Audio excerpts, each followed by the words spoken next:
आधी खिडकीतच बसून राहिला होता, तिथेच असलेल्या जुन्या स्टुलावर बसून. आणि त्या दोघीही त्याच घरातील जुन्या खाटेवर झोपल्या होत्या. छोटी गाढ झोपली होती. रुपालीला अधूनमधून डुलकी येत होती आणि मध्येच ती घाबरून जागी होत होती. आधी खिडकीतून बाहेर पाहत होता आणि शेवटी सकाळ झाली. 6 वाजले होते. आधी तिथून उठला. रुपालीला झोप लागली होती. तिला न उठवता तो सरळ शिडीने खाली आला. त्याने दरवाजा उघडला. त्याने घराबाहेर पाऊल टाकलं. हवेत फारच गारवा होता. प्रसन्न वातावरण, ताजी हवा. त्याने एक मोठा श्वास घेतला. दारं खिडक्या बंद असल्याने आणि आधीच इतकी वर्ष घर बंद असल्याने घरातील हवा दमट होती आणि ही बाहेरील हवा त्या विरुद्ध शुद्ध होती. पण आता वेळ वाया घालवून चालणार नव्हतं. तो घराबाहेर शोधाशोध करू लागला. त्याने सगळीकडे पाहिलं, पण त्याच्या हाती काहीच लागलं नाही. तो त्या चिंचेच्या झाडाजवळ आला. काल याच खोडाजवळ रुपालीला ती बाई दिसली होती. तो ते खोड नीट निरखून पाहू लागला. अचानक त्याच्या खांद्यावर एक छोटी फांदी तुटून पडली. तो अचानक झालेल्या त्या स्पर्शाने दचकला. तो मागे हटला. तो 2 पावलं मागे झाला. झाडाचा कटकट आवाज येऊ लागला. असं वाटत होतं की ते झाड आपोआपच तुटून त्याच्यावर पडते की काय. आवाज मोठा, अजून मोठा होऊ लागला. तो तिथून पळत दाराजवळ आला. झाड वाऱ्याने हलत होतं. सगळं काही व्यवस्थित होतं, पण मनातील भीती कदाचित तीच त्याच्यावरही प्रभाव पाडत होती. स्वतःवरच हसत तो घरात पाऊल ठेवणार, तेवढ्यात त्याची नजर दारावर अडकवलेल्या अगरबत्तीवर पडली. ती विझली होती. ती जराही पेटलेली नव्हती. आश्चर्य आहे, वाऱ्याने अगरबत्ती जाणं शक्य नव्हतं. पावसाने जावी तर घराचं कौलारू छप्पर इतकं पुढे आलेलं होतं की पावसाचा थेंब थेट अगरबत्तीवर पडू शकतच नव्हता. तो त्या अगरबत्तीकडे बघतच राहिला. तेवढ्यात रुपाली आतून बाहेर दाराजवळ आली. तो स्वतःच्याच विचारात असताना अचानक मोकळ्या केसाने बाहेर आलेल्या रुपालीला पाहून तो पुन्हा एकदा दचकला. पण त्याने चेहऱ्यावर मात्र काहीच भाव आणले नाहीत.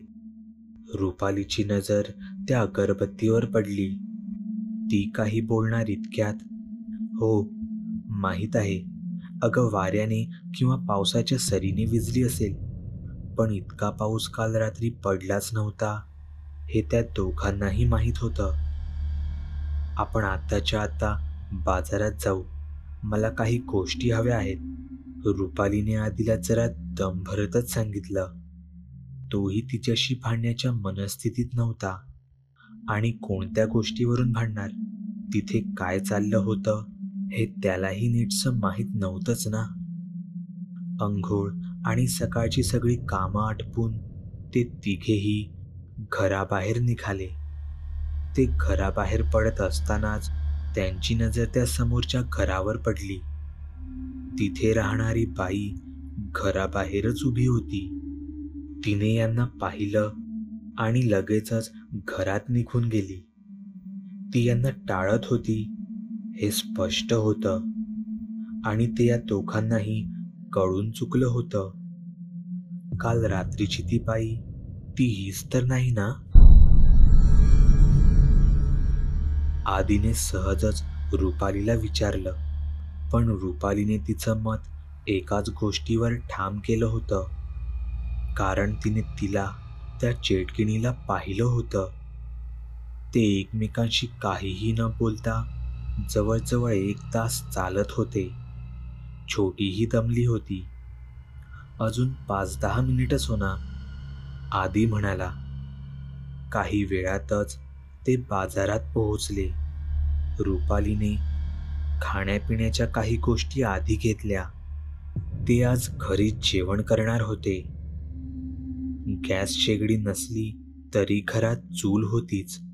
रुपालीने नंतर अजून काही गोष्टी घेतल्या, जसं की नारळ, कोहळा, काळी बाहुली, लोखंडी तार, काळा दोरा, हळद, कुंकू, गोमूत्र, लाल फडका, लिंबू, मिरच्या, बिब्बे, काजळ, पंचमुखी हनुमानाचा एक फोटो.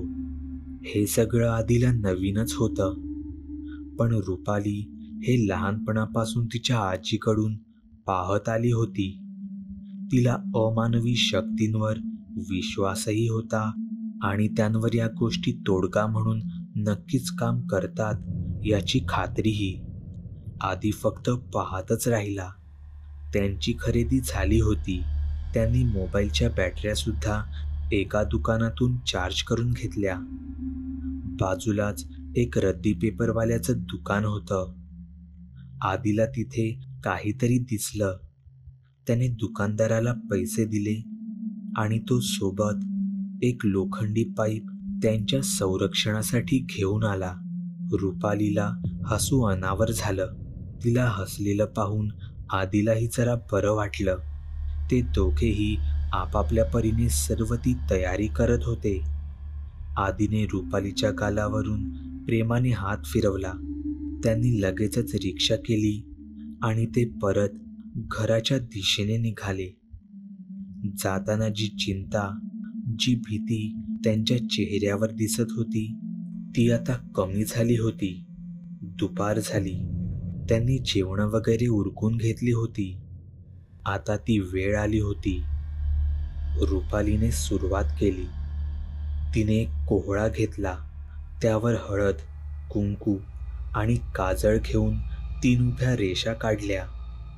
काही मंत्र म्हणून तो कोहळा लाल फडक्यात बांधून ती वस्तू दारात पण घराच्या आतल्या बाजूला बांधली, ज्यामुळे घराच्या आतील सर्व बाधा दूर होणार होत्या.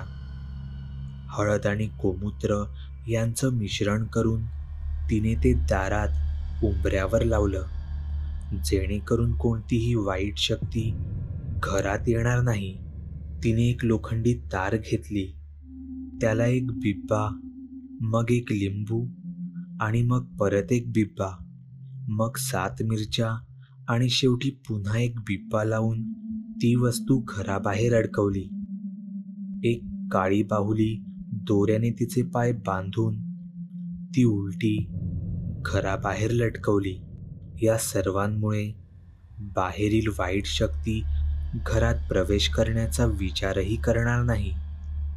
इथे आदीने 2 मोठ्या फांद्या आणल्या होत्या आणि त्यावर कापड गुंडाळलं होतं.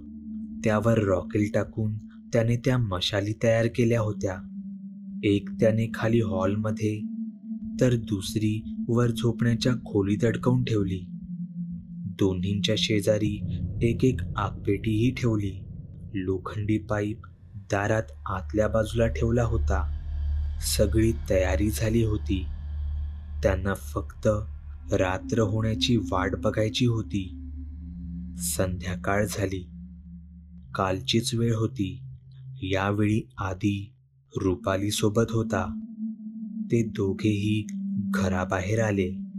रुपालीने कालच्याच ठिकाणी दुसरी एक अगरबत्ती अडकवली. ती चांगली पेटत होती याची त्यांनी खात्री केली. घरात प्रवेश करायच्या आधी त्यांनी त्या चिंचेच्या झाडाकडे पाहिले.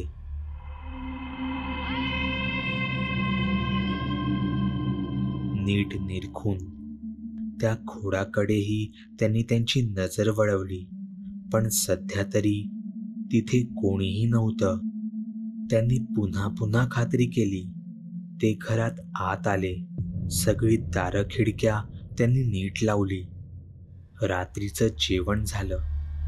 10 वाजले, 11, 12. पण आजची रात्र इतकी शांत का वाटत होती? की ही एक वादळापूर्वीची शांतता होती?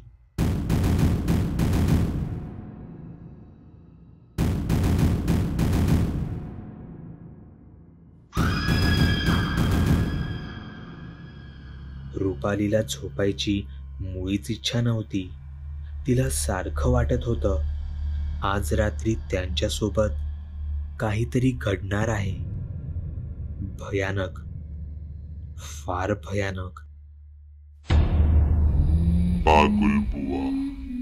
चॅनल सबस्क्राईब करण्यासाठी इथे क्लिक करा, जेणेकरून तुम्हाला भूतांचे प्रकार, गोष्टी, सिनेमे यांबद्दलचे नियमित अपडेट मिळत राहतील. इतर व्हिडिओ पाहण्यासाठी इथे क्लिक करा. व्हिडिओ लाईक, कमेंट आणि शेअर करायला विसरू नका. धन्यवाद.